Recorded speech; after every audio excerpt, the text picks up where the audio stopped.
Hello, thank you for stopping by. I'm so glad you're here. This video will be a vintage recipe review. I will be using a recipe from this cookbook, the Betty Crocker Picture Cookbook, and I will be making a seafood salad Jell-O mold. Following the suggestion from the recipe, I will also be making a tomato cucumber mayonnaise to serve with the seafood Jell-O mold. Here's how it's going to go. I'm going to break the recipe down into 3 parts. I'll start off talking about the ingredients and prep, and rating it on a scale of 1 to 5 based on things like how hard were the ingredients to find, how much prep work went into it, things like that. Then I will talk about the equipment and the techniques that were needed to make the recipe. Did I have to have anything super fancy and specialized like a Jell-O mold? And did it take any complicated techniques that most people wouldn't want to mess around with? I will rate it on a scale of 1 to 5 based on those criteria. Next, I will rate it from 1 to 5 stars based on the plating and the flavor. How difficult was it to plate it in a way that made it look presentable? I'll finish up by rounding those 3 scores together and getting a preliminary rating, and then just do sort of an overview and a vibe check and round it up or down just based on overall vibes. Starting off with the ingredients and prep. The way this cookbook works is you have a key recipe at top, and then there are variations down below, which is kind of cool. So for the key recipe, it just requires lemon Jell-O and lemon juice. For the seafood salad variation of this Jell-O mold, you need a little bit more lemon juice, prepared mustard, paprika, celery, and then the seafood. It gives you the options of canned tuna, canned salmon, shrimp, lobster, or crab meat. Canned tuna sounded the most disgusting. Canned salmon didn't sound much better. Shrimp is a really big texture thing for me, and I like it on its own. Combine the texture of shrimp with the texture of gelatin, and it just seemed really unappealing. And I was not about to drop lobster or crab dollars on this thing. So the surimi shreds for the win. I think this will be a really good solution to have the best flavor possible at the best price point possible. Nothing here was difficult to find whatsoever, which makes sense because it is an American recipe book from the 1950s when the average supermarket selection was much more limited than it is today. Real quick, I forgot to mention spinach.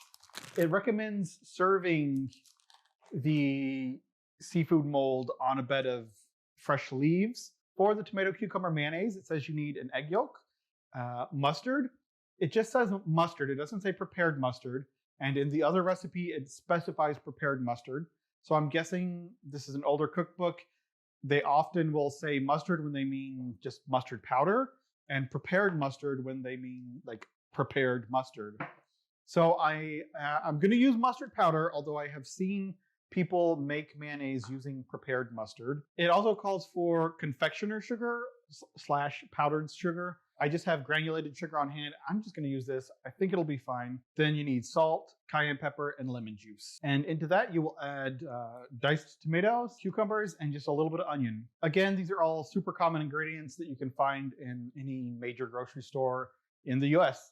Pretty much anywhere, rural, urban, anywhere. So far, so good. Let's get into the prep work needed. For the salad, you're going to need to shred whatever seafood you have. If it's not already shredded, I don't need to do that, so that's 0 prep work for me. You're going to need half a cup of thinly sliced celery. On the gelatin mold prep, especially if you're using a food processor, the most difficult thing will be putting the pieces in the dishwasher and making sure you don't cut yourself, which ain't that hard. For the tomato cucumber salad prep, you're going to need to dice a tomato, dice a little bit of cucumber, and then dice just a tiny bit of onion. My knife skills are mediocre at best, so these are just diced. Nothing fancy. Then I also just separated out 1 egg yolk. I wasn't even very careful about it. I got a lot of the white. That's going to be it for the tomato cucumber mayonnaise. Just have some prepared lemon juice so I didn't have to squeeze lemons. For the ingredients and prep, I'm going to give it 4 out of 5 stars. Ingredients are very common to find. The prep was easy, but it does require basic knife handling. So I'm not going to give it 5 stars at this point unless it was just like a dump and go sort of thing. Moving on to the equipment and technique portion of our video. Equipment wise, you need a Tupperware mold or a bundt cake pan. You could also just use like a small bowl or something. It just wouldn't be as fancy looking. But as far as the specialized equipment for the Jell-O mold go, that's it. The tomato cucumber mayonnaise, you can make by hand if you want to whisk by hand. Wouldn't recommend it.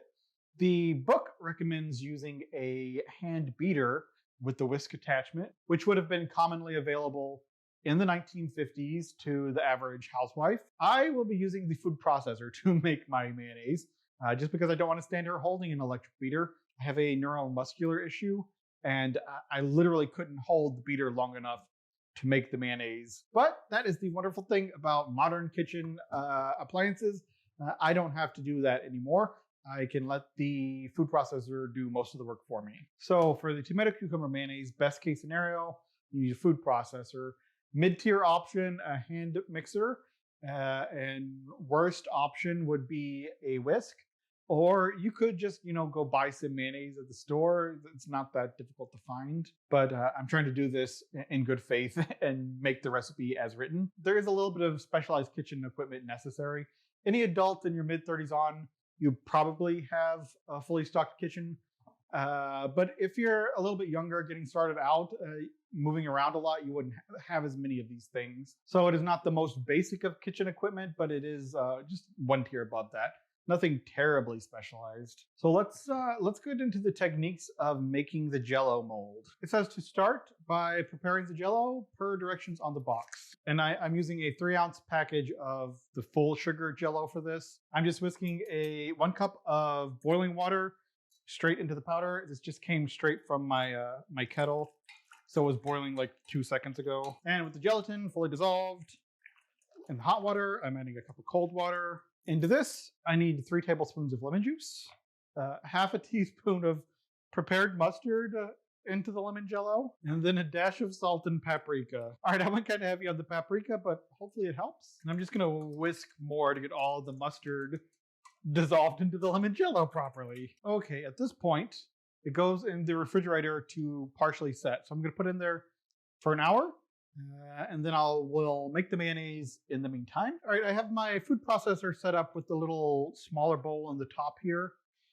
So it just has the mayonnaise contained in a small area. I'm gonna add my egg yolk into this. Try to get the lid on. Oh. There you go. Wait a minute.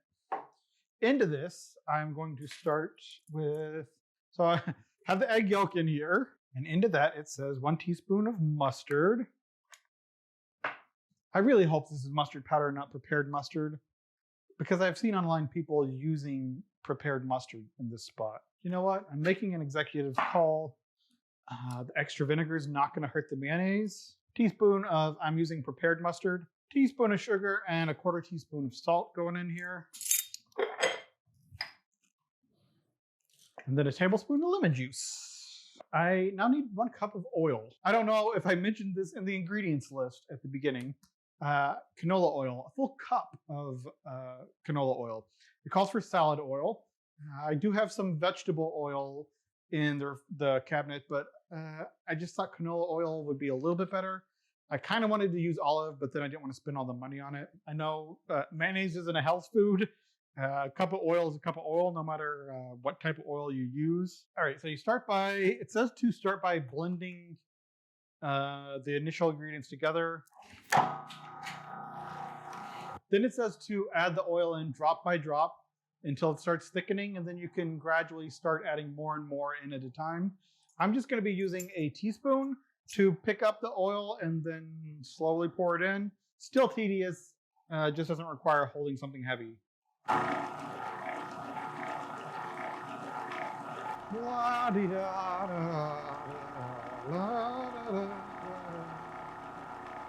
All right, so getting the first 1/4 cup of oil in here took about 5 minutes. Getting the next 1/4 cup of oil in here took about 2 minutes. And it's thickened up enough. I'm going to try to lift and pour it. Adding the final 1/2 cup of oil took another 2 or 3 minutes. It went much quicker. This is what it looks like all whipped up. That looks like mayonnaise. I'm pretty proud of myself here. Let's do a taste test of my homemade mayonnaise versus some Duke's. All right, red handle will be Duke's. White handle will be mine, which is definitely a visual difference between them. So the Duke's is a lot wider looking. Mine's a lot deeper yellow. All right, let's taste mine.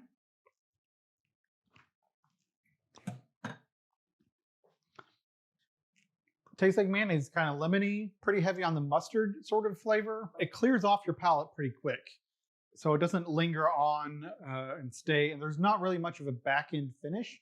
It just sort of dips out real quick and leaves like sort of a faint lemony aftertaste, but it doesn't leave a lot of mouth oil or anything like that. I'm gonna use some fruit punch as a palate cleanser. Now let's compare it to the Duke's.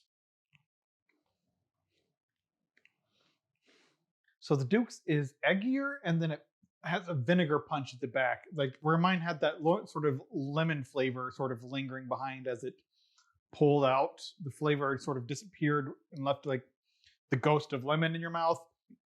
This one sort of pulls back and leaves a punch of vinegar. So starting heavier with the egginess on the Duke's, heavier on the mustard on my homemade, and then finishing out more with a punch of vinegar on the Duke's, finishing out more with the ghost of lemon on the homemade. So my verdict on my homemade mayonnaise is it's pretty tasty. I think it's a good option if you want to control what oil you use. I bet if I had decided to use really nice olive oil, it probably would have come out really great. But I did not want to put $20 worth of olive oil into mayonnaise. The store-bought does have a couple extra preservatives that the homemade won't, but it still tastes great. All right, so into this mayonnaise, I'm adding tomato, cucumber, and onion, well drained. It does say to add a little bit more salt. A little bit reticent about that, but I am going to do it just because the tomato, cucumber, and onion had no salt on it. So the mayonnaise is properly salted already. The things that went into it were not properly salted. Here we go. It's all mixed in here together. I'm going to refrigerate this for a bit. That makes this a good time to clean up. Let the gelatin finish setting. Then I will be right back and finish up the seafood mold and talk about the technique and equipment. The Jell-O has partially set. So at this point, it is time to mix in the thinly sliced celery and the surimi shreds. This is bizarre. The recipe said to just use 1 cup. I'm cheating. I'm just putting the whole package in. I didn't measure it out. So sue me. All right, I've got the gel ring. I'm going to spray it with some nonstick cooking spray. I just do not want to deal with the gelatin mold getting stuck.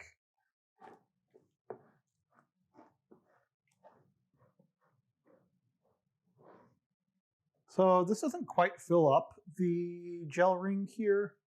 I would say it's about 60% full. Lid on and then back in the refrigerator for another couple hours to set completely. Technique-wise, for the Jell-O mold, there is no technique. There's 0 difficulty. So that would be a 5 out of 5 for the Jell-O mold technique, reflecting difficulty level, not complexity or uniqueness of technique, anything like that. Simplicity of technique gets a 5 out of 5 stars. For the tomato, cucumber, and mayonnaise portion of this recipe, it's a little bit more difficult technique, and it requires the combination of specialized equipment and specialized technique to make it work. If I didn't have the food processor and I wasn't very careful about slowly adding the oil in correctly, it wouldn't have worked very easily. So I'm going to get 3 out of 5 stars for the tomato, cucumber, mayonnaise technique. For the recipe in its entirety, that's going to be 5 plus 3, that's 8 divided by 2. We got 4 stars. Equipment and technique for the seafood salad, gelatin mold, and the tomato, cucumber, mayonnaise, which is recommended to serve with it.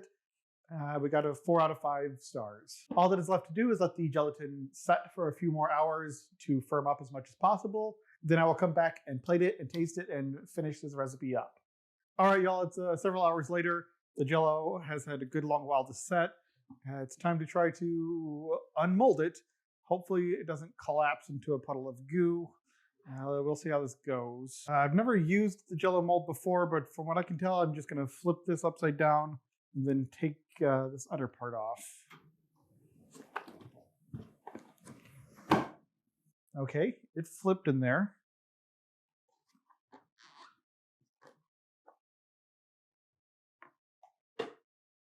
Okay, it's set. Now it's a matter of getting this plastic ring off. Okay.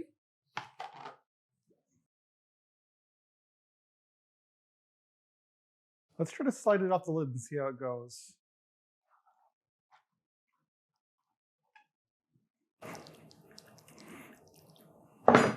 Sliding it off the lid like that goofed it just a little bit, but not terribly so. This is a very soft set Jell-O. It holds together, but only just. Add the spinach around the edges. Try to zhuzh it up a bit. I put a little bowl for the tomato cucumber mayonnaise. This is tzatziki sauce. This is tomato cucumber mayonnaise. And I'm just going to put a dash of paprika on the mayonnaise for a little bit of fresh color. So plating it was super easy. I think it looks as good as it's going to look.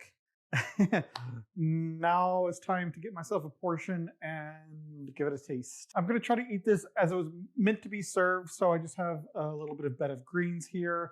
I'm going to put the Jell-O mold on top of that. I'm not sure how much to get, like what the optimal spinach to seafood salad ratio would be.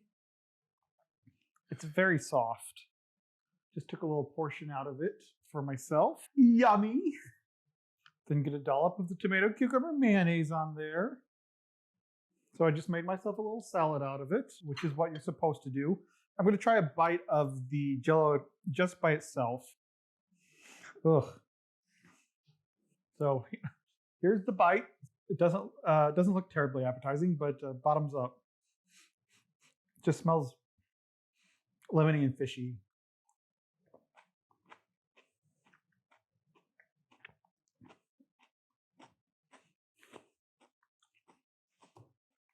All right.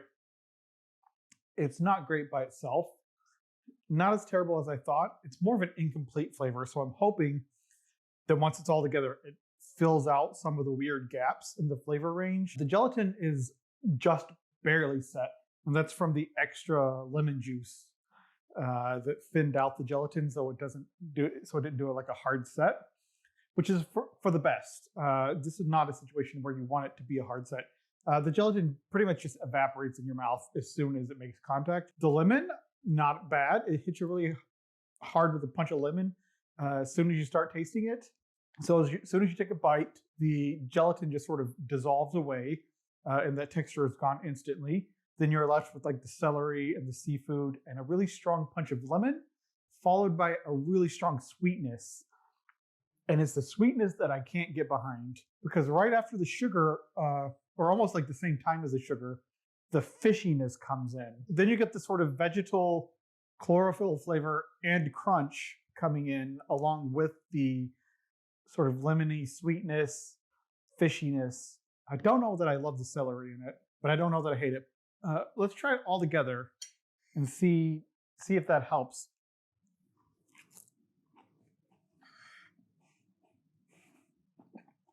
Okay, actually, that's not bad. I thought it was kind of repulsive all on its own, but when it's all together, it's actually pretty tasty. Bite number 2. All right, so the rich creaminess of the mayonnaise really eliminates any of the gelatin texture, and it also it cuts out the punch of the overly heavy lemon punch, especially with the spinach. That really tones that lemon down quite a bit. The sweetness is really mellowed out when it's all together. The mayonnaise, tomato, cucumber, and spinach really pull that sweetness down where it needs to be. If you've ever had a salad with a mildly sweet dressing, that's what it brings it down to. So by itself, grossly sweet, but all combined sort of tastes like a salad with a mildly sweet dressing on it, which isn't terrible. It does leave you with a lingering fishiness in your mouth from the surimi. If you like seafood, it's not unpleasant. It's genuinely surprising how much it is improved by the combination of the tomato cucumber mayonnaise and the spinach. Yeah, I'm going to finish this, and I would eat this as an appetizer salad. I'm shocked. I'm really shocked, especially considering how much I disliked the seafood Jell-O mold by itself. It's so much better combined. Everything is all about context. This Jell-O mold works best in a context of other flavors that are meant to sort of complete it and fill it out. And I can especially imagine in the the context of the time that this was being served in the early 1950s, that this would have been really an impressive break from what they had been having. I know this would have been my grandmother's time period. She was a young housewife around then. I am from Oklahoma, and my grandmother was born into a fairly newly settled state. She lived through the Dust Bowl, then World War II, and all of that rationing. And late 40s, early 50s, they would have finally been coming out of all of that. So most of what my grandparents would have eaten growing up would have been beans, potatoes, homemade bread, peanuts. My great-grandparents were peanut farmers. Pretty basic stuff like that. Sometimes, days on end without getting meat from like a chicken or something.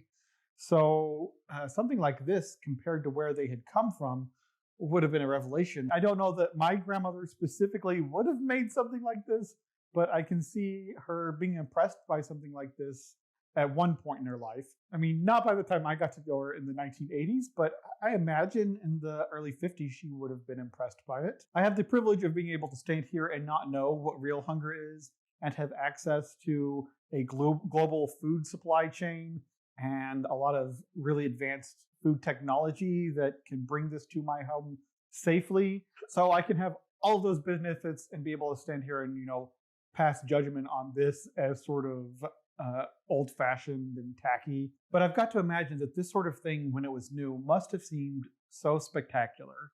So let's get to rating. The plating was easier than I was expecting. It came out of the Jell-O mold like that. Just zhuzhed it up with a few greens, stuck a little bowl in the middle, blobbed some mayonnaise in there. Easy peasy. Making a little salad that's like somewhat presentable was also easy. So I'm not going to dig it at all for the plating for presentation. Flavor-wise, it's a hard sell. I know that it's a hard sell. The seafood Jell-O mold by itself, it's going to be a hard pass for me, all on its own. But the tomato cucumber mayonnaise, excellent. That's a really, really good recipe. Wouldn't make again, probably with store-bought mayonnaise, but the homemade mayonnaise is very delightful, and you have a lot of control over the flavor and what goes into it. Then the final bite, mixed with everything together, the seafood Jell-O mold, the tomato cucumber mayonnaise, and then the spinach greens, all together as a salad. It's a solid salad. When all of the flavors are working together. So I'm going to give it 4 out of 5 stars for all the flavors together when it comes to the ease of plating and the flavor. I think that's a pretty fair assessment. So that gives us 4 stars across the board. Ingredients and prep work was 4 out of 5 stars. Equipment and technique was 4 out of 5 stars. And then plating and taste was 4 out of 5 stars. 4 plus 4 plus 4 gives you 12. Divided by 3 gives you 4. So that gives you an average of 4 stars. Vibe check. I don't know. It's a weird one. My vibes are all over the place. It ended up being better than I was expecting. It's kind of cool, funky, old school.